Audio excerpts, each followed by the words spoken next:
नमस्कार, मैं कशिश और स्वागत है आपका जनता तक में। बात सीधा 2024 के मुद्दे को लेकर करेंगे कि आखिरकार 24 में अब की बार किसकी सरकार होगी, किन मुद्दों पर कौन सी सरकार चुनाव लड़ेगी। क्योंकि देखा जाए एक तरफ तो बीजेपी लगातार अपने काम गिनवा रही है, लगातार 9 साल बेमिसाल के राग गाती नजर आ रही, लेकिन कांग्रेस का क्या, कांग्रेस क्या करेगी, इसी मुद्दे को लेकर गोपाल जी से यहाँ पर बात करेंगे और भी तमाम जानकारी आपको देंगे कि आखिरकार देश में क्या चल रहा है और कांग्रेस की क्या राय है। तो स्वागत है आपका गोपाल जी। अब देखा जाए अगर यहाँ पर तो बार बार कहा जा रहा है कि विकास के मुद्दे पर तो बीजेपी लड़ेगी, तो कांग्रेस किस पर लड़ेगी? देखिए, बीजेपी कहती तो है कि हम विकास के मुद्दे पर चुनाव लड़ेंगे, लेकिन उस विकास का हक सच क्या है, कौन सा विकास, और आपने 9 साल में कौन सा विकास किया है?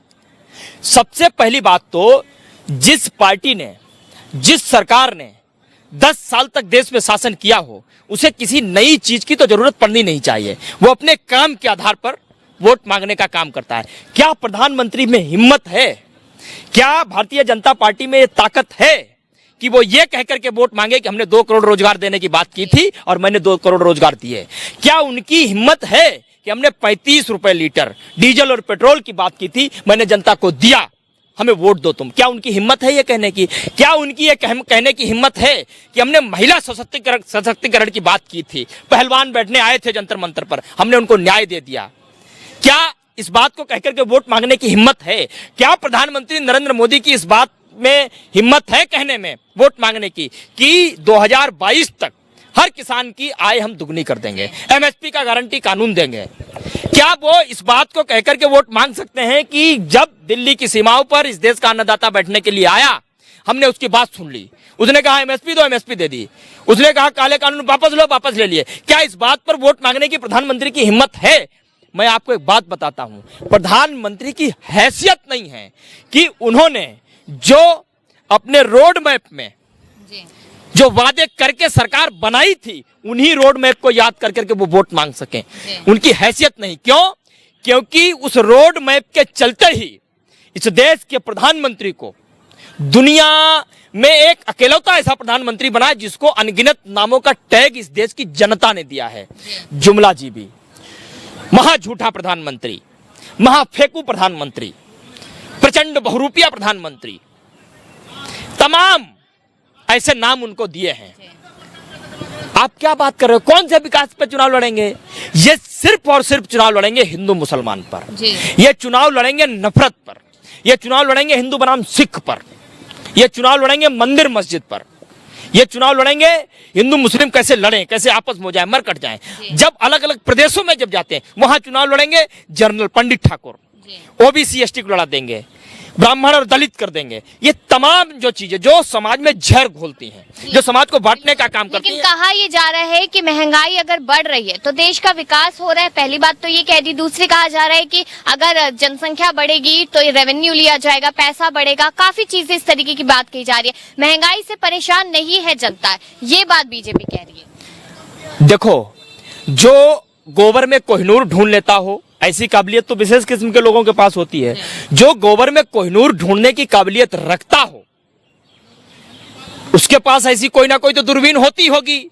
जहां रोते बिलखते हुए लोग, बेतहासा महंगाई से चीखते हुए लोग, शायद उनको उस दूरबीन से ऐसा दिखाई देता हो ये सब हंस रहे हैं, ये कथक डांस कर रहे हैं, महंगाई है ही नहीं, शायद उनको ऐसा दिखाई देता हो। अरे पूरा देश आज बेतहासा महंगाई की लपट पे है। आदमी सब्जी खरीदने के लिए 100 बार सोचता है, अपने बजट को सेट नहीं कर पाता है। ऐसा कोई महीना, ऐसा कोई हफ्ता उसके जीवन में नहीं गुजरता है उसकी जिंदगी में जहां वो अपने बजट को स्टेबल कर पाए। हमेशा वो ऊपर नीचे हो, कई बार तो उसका बजट होता ही नहीं है, कई बार तो वो सब्जी खाता ही नहीं। तनख्वाह बढ़ गई है लोगों की। कौन सी तनख्वाह बढ़ गई भाई?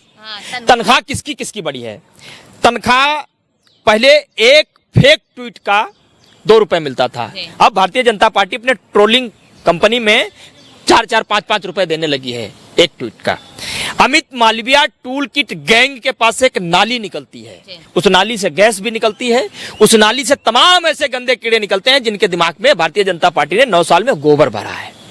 तो ऐसे लोगों की तो सैलरी बढ़ाई है, क्योंकि वो ऐसे लोग हैं कि जब प्रधानमंत्री कहते हैं रात के 12 बजे कि देखो बड़ी तेज सूरज चमक रहा है तो उनके साथ में खड़ा हुआ मालूम क्या कहता, हमारी तो पीठ जल रही है बहुत तेज। तो इस टाइप के प्रोडक्ट किसने पैदा किए? प्रधानमंत्री ने। तो ये सारी चीजें जो आप कह रहे हो ये सिर्फ उन्हीं को दिखाई दे सकती है। हिंदुस्तान की जनता आज खून के आंसू रो रही है। आज ही कांग्रेस ने महंगाई पर प्रदर्शन किया है। आपने देखा होगा आज टमाटर सेब को टक्कर दे रहा है। सेब का अस्तित्व वर्चस्व संकट में है। सेब कह रहा है कि जिस टमाटर को दिन भर में लोग 2-3 बार अपने दांतों तले दबा करके चबा करके खा जाते थे, पचा जाते थे, आज वो सेब को खाना सरल समझते हैं और टमाटर को खाना कठिन समझते हैं। इसलिए मैं आपको कहता हूं कि 2024 ये तो मुद्दे हैं, लेकिन 2024 का जो चुनाव है वो सिर्फ चुनाव नहीं है, देश की आत्मा को बचाने की एक बहुत बड़ी लड़ाई है। 2024 में धर्म और अधर्म का युद्ध है। एक तरफ गांधीवादी लोग हैं, एक तरफ गोडसेवादी लोग हैं, एक तरफ नेता है, एक तरफ अभिनेता है। नेता मणिपुर जाता है, नेता अपने लोगों से मिलता है, नेता जनता के महंगाई की भी बात करता है, उनके दुख दर्द तकलीफ की भी बात करता है, नेता रोजगार की भी बात करता है, नेता महंगाई के ऊपर कैसे नियंत्रण लगे ऐसे तमाम निराकरण भी सुझा करके बताता है कि ऐसा ऐसा करो तो ऐसा हो सकता है। अभिनेता अमेरिका टहलता है, अभिनेता मेट्रो में घूमता है, अभिनेता पीआर टीम लेकर के निकलता है। देश का विकास ही तो कर रहे हैं बाहर जाके, यही तो बात कर रही है बीजेपी। सबका साथ, सबका विकास, ये नारा मोदी जी ने दिया था। लेकिन इस नारे को उन्होंने बदल करके जानते हो क्या कर दिया? बताइए। अडानी जी का विकास, देश की जनता का सत्यानाश। और आज की बात अगर मैं करूं, आज वो नारा क्या है कि टमाटर का विकास, सेब का सत्यानाश। आज की महंगाई को देख करके तो यही लगता है। तो नरेंद्र मोदी का चाल, चरित्र और चेहरा बीते 9 सालों में पूरी तरीके से एक्सपोज हुआ है। एक चेहरा वो जो सिर्फ चुनाव में वोट पाने के लिए जाता है, बड़े बड़े जुमले देता है, तमाम झूठ बोलता है, मतलब उल्टे सीधे आंकड़े देता है जनता को, जिसका ना कोई सर ना कोई पैर। आदमी तुरंत गूगल पे सर्च करके देखता है, उसको तुरंत ही मालूम चल जाता है कि फिर एक देश का सबसे महाफेकू आकर के एक फिर फेंक गया, सबसे महाबड़ा गप्पू आकर के फिर एक। आपने हिंदू मुस्लिम की बात की, आपने कहा कि बीजेपी करती है काम। अब बीजेपी कह रही है कि कांग्रेस हमेशा मुस्लिम को कोर वोट बैंक बना के खेल खेलती थी, ऐसा है क्या? देखिए, कांग्रेस पार्टी एक ऐसी पार्टी है जिसने इस हिंदुस्तान को आजाद कराने के लिए अपने तमाम वीर सिपाही खोने से पहले सोचा नहीं एक बार भी। चीथड़े उड़ा दिए उन्होंने, अपने रक्त की एक एक बूंद इस धरती में समा गई, लेकिन गर्दनें कटती रहीं, छातियां छल्ली होती रहीं, लेकिन फिर भी अंग्रेजों से वो लड़ते रहे और अपने हिंदुस्तान को आजाद करा के ही माने। अच्छा, कांग्रेस होती? लेकिन जब कांग्रेस लड़ रही थी अंग्रेजों से, हिंदुस्तान को आजाद कराने के लिए संघर्ष कर रही थी, तब एक संगठन था उस समय जिसका नाम राष्ट्रीय स्वयंसेवक संघ था। वो अंग्रेजों की दलाली कर रहा था, अंग्रेजों से तनख्वाहें ले रहा था, उनकी चाटुकारिता कर रहा था, हिंदुस्तान के खिलाफ खड़ा था, वो तिरंगा के खिलाफ खड़ा था, वो सरदार वल्लभ भाई पटेल के खिलाफ खड़ा था। तो ये सोच जो है वो स्पष्ट है। चूंकि इस समय जो सत्ता के केंद्र में बैठे हुए हैं वो अंग्रेजों के टुकड़ों पर पलने वाले लोग हैं, काली चमड़ी वाले अंग्रेज हैं। किसी कारण बस धोखे से बरगला करके, झूठ बोलकर, जुमला देकर के वो किसी तरीके से देश की सत्ता पर आए। कहा ये जा रहा है कि कांग्रेस अगर कोरोना के टाइम पे सत्ता में होती तो अब तक पूरा भारत खत्म हो जाता। कोरोना काल में इस देश में यदि कांग्रेस नहीं होती तो जो आंकड़ा 60 लाख का दिखता है ना, वो आंकड़ा कम से कम 1.5-2 करोड़ का दिखता। अच्छा। ये जान लीजिए आप। यूथ कांग्रेस के जो अध्यक्ष हैं हमारे श्रीनिवास जी, उनको ऑक्सीजन मैन का नाम किसने दिया? कांग्रेसियों ने थोड़ी दिया, देश की जनता ने दिया। देश के किसी भी कोने में जब गैस सिलेंडर मिलने की आस आदमी की टूट जाती थी तो उसके दिमाग में सिर्फ एक नाम गूंजता था कि यूथ कांग्रेस। वहां अगर आपने नंबर डायल कर दिया तो आपको जरूर मिल जाएगा गैस सिलेंडर और आपके घर का माँ, बहन, बेटी, कोई भी उसकी जान बच जाएगी। कांग्रेस ने इतना काम कोरोना काल में, प्रधानमंत्री ने क्या किया? प्रधानमंत्री तो लाशें ढकने का काम कर रहे थे, टीन सेट लगाने का काम कर रहे थे, और तो और इनके पास टीन सेट भी नहीं थे जहां ये लाशों को इकट्ठा कर सकते, बल्कि उनके ऊपर से कफन भी छीनने का काम कर रहे थे ताकि ड्रोन से कोई तस्वीर नहीं ली जा सके। गंगा में लाशें बह रही थी। आप क्या बात कर रहे हैं जी? इस देश में कोरोना काल में किस तरीके से इंसानों को कुत्तों ने नोच नोच करके खाया, चील कौओं ने नदियों में नोच नोच करके खाया, कैसे लाशें उसमें बह गई।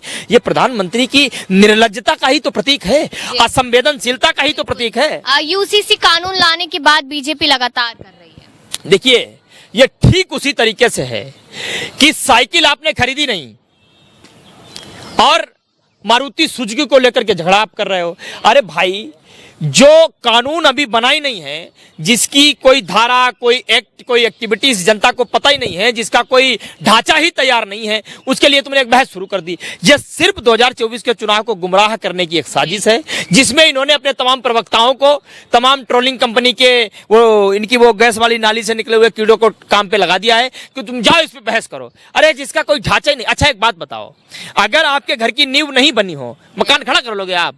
मकान के बारे में सोच लोगे आप कैसा मकान बनेगा? अरे पहले नींव तो तैयार हो। अरे तुम बनाओ कानून, कानून बनाने के बाद में उसका एक ढांचा, उसका एक मसौदा जनता के सामने रखो, जनता उसको पढ़ेगी, समझेगी, उसके बाद में रिएक्ट करेगी। लेकिन बार बार ये कहा जा रहा है कि मुस्लिम्स के अधिकारों को यहाँ पर तवज्जो नहीं दी जा रही है, इसलिए ये कानून लेकर आया जा रहा है। हिंदू कह कौन रहा है? सबसे बड़ी बात ये कह तो भाजपा के लोग रहे ना, बाकी कोई कह रहा तो बता दो आप। न हिंदू कह रहा है, न मुसलमान कह रहा है, न सिख कह रहा है, न जैन कह रहा है, न पारसी कह रहा है, कोई नहीं कह रहा, न कोई विपक्षी पार्टी करे, सिर्फ भारतीय जनता पार्टी के लोग कह रहे हैं। या तो फिर गोदी मीडिया के चैनल पर इन्हीं का पंडित, इन्हीं का मौलवी, या तो वो कह रहे होंगे, जनता तो नहीं कह रही है।